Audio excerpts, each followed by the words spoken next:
so tired, so early. Oh. What's happening, everybody? Street here, PC Gamer, shenanigans extraordinaire. We're out on the morning commute, man. I'm freaking tired. Dragging a bootay this morning, dude.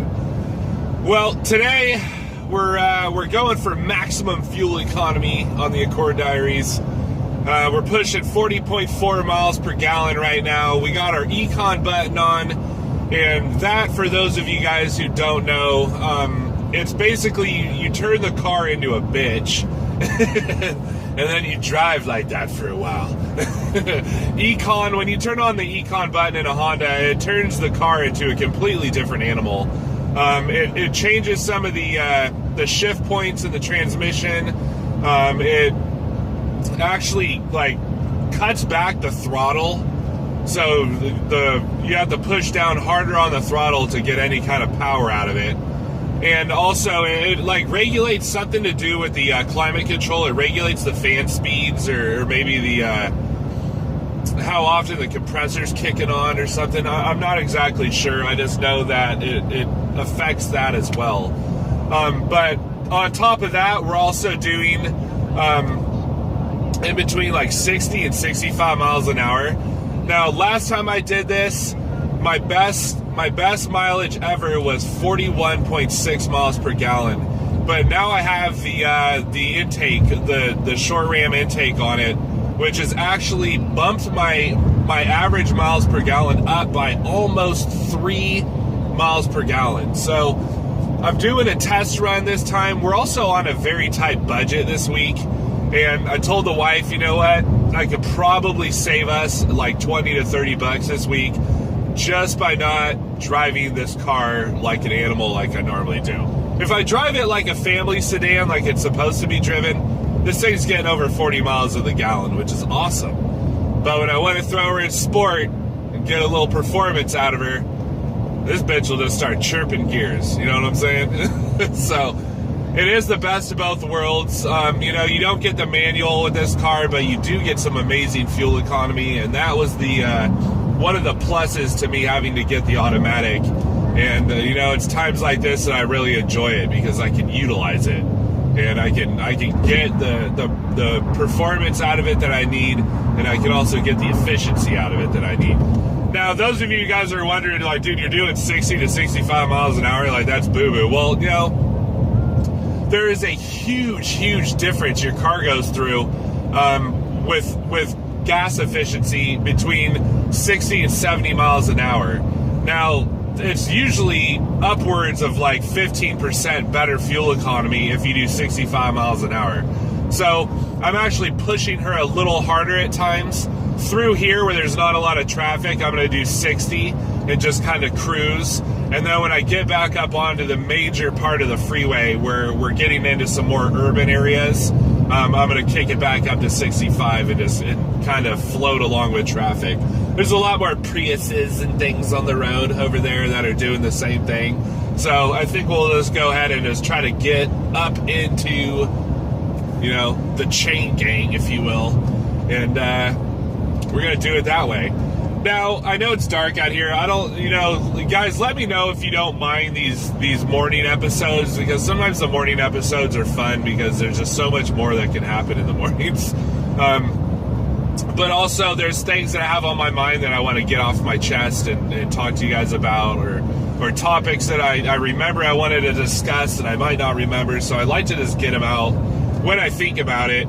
And one of those topics was brought up by JC, and JC was asking, you know, why did you pick the Honda over like all the other car makers, you know, Chevy and Ford, and, you know, I'll even throw in Toyota and Kia and Scion and just, you know, everything. So there's a long process that goes along with that question for me. My dad, when I was a young kid, my dad had a Buick Regal that was like pimp shit, you know, it was a straight up pimp shit. And my mom had a Nissan Maxima. So this was back in like 85, you know, back when I can remember being like 5 years old. Well, my dad got his like first new car, and it was a Honda Accord. And ever since then, my family has been Honda fans. So growing up, my dad had 2 Honda Accords, then he had a Honda Prelude, and then he went to a BMW. But my mom was also kind of back and forth between Hondas. She met her current husband, and she went from like a Civic to a CR-V to a Pilot to back to an Accord, you know. So I've had Hondas around me all my life. When I turned 18 and I got my license, I went out and bought I bought a 87 CRX, Honda CRX, and I loved that little car. It was a great little first car. It cost me $4,000 with, I believe it had 105,000 miles on it or something. And I picked it up for $3,700 or something. So I rocked that car for a little while, and then I upgraded when I got into the job I am now. When I was 19 and started my career, I got a big fucking raise, and I started making, I think I was at like $13 an hour in 1999 or something, which was good money for a 19-year-old in 1999. And I stepped it up to a used 94 Honda Accord. And that was my love, man. That's where it all started. 4-cylinder. VTEC was actually brought onto the table around then. I think the first car with VTEC was the 93 Prelude. At least in the States, anyway. And so it was like a whole new concept, and it was just awesome. So I started doing some street racing at that point. And then got another big, huge raise and went up to a 98 Accord. And I put all kinds of performance parts in that. Had a lot of fun with that vehicle.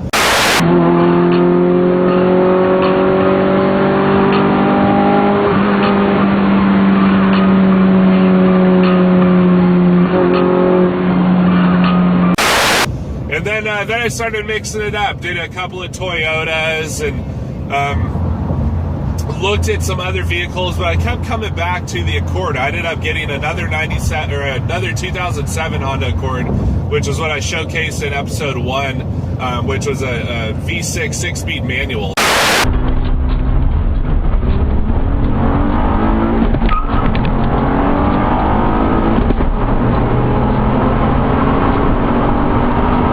That was like the first generation Accords that came out with a 6-speed gearbox in it, and that was an awesome experience, I gotta say. It was fun having the manual, but getting sidetracked and rambling about my history of cars, that was a huge portion of it.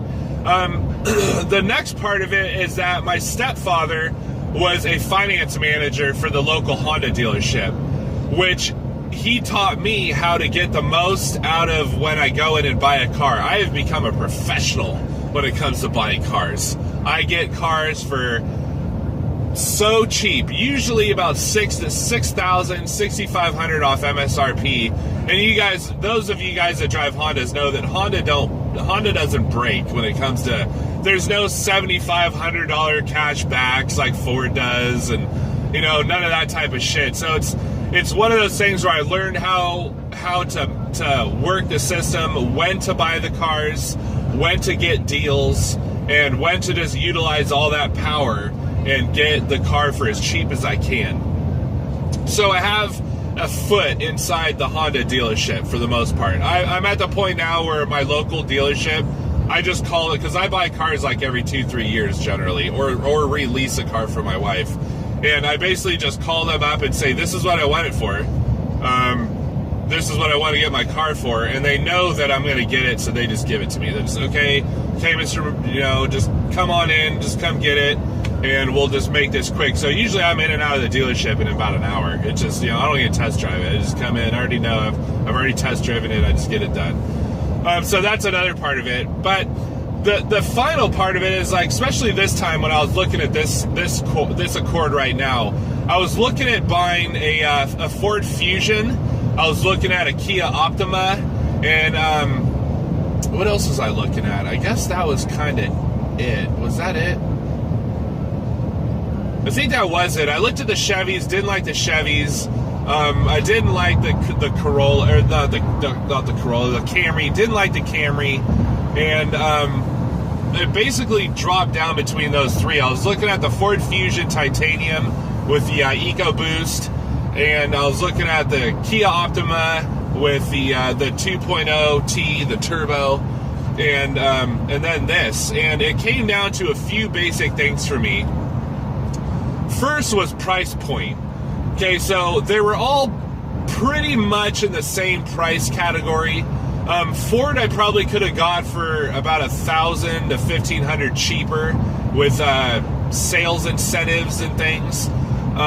Or buying incentives, I guess I should say.